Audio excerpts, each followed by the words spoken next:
கரூரில் தமிழ்நாடு மின்சார வாரியம் சார்பில் மின் சிக்கன சேமிப்பு வார விழாவை முன்னிட்டு விழிப்புணர்வு பேரணி. கையில் பதாகைகள் ஏந்தி விழிப்புணர்வை ஏற்படுத்தினர். தமிழ்நாடு முழுவதும் இன்று மின் சிக்கன சேமிப்பு வார விழாவை முன்னிட்டு பல்வேறு விழிப்புணர்வு நிகழ்ச்சிகள் நடைபெற்று வருகிறது. அதன் ஒரு பகுதியாக கரூரில் தமிழ்நாடு மின் உற்பத்தி மற்றும் பகிர்மான கழகத்தின் சார்பில் டிசம்பர் 14 முதல் 20 வரை மின் சிக்கன வார விழா கடைபிடிக்கப்படுகிறது.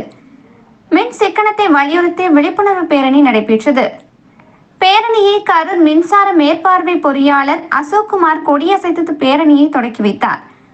80 அடி சாலையில் தொடங்கிய விழிப்புணர்வு பேரணி தின்னப்பா தியேட்டர் பேருந்து நிலையம் ரவுண்டானா வழியாக மின்வாரிய அலுவலகத்தில் நிறைவடைந்தது. இப்பேரணியில் மின்சாரத்தை சிக்கனமாக பயன்படுத்துவோம், தரமான மின்சாதன பொருட்களை பயன்படுத்துவோம், தேவையில்லாத நேரங்களில் மின்சாரத்தை வீணாக பயன்படுத்துவதை தவிர்ப்போம் என்பதை வலியுறுத்தி கையில் பதாகைகள் இயங்கி எவ்வாறு 100க்கும் மேற்பட்டோர் விழிப்புணர்வு பேரணியில் ஈடுபட்டனர்.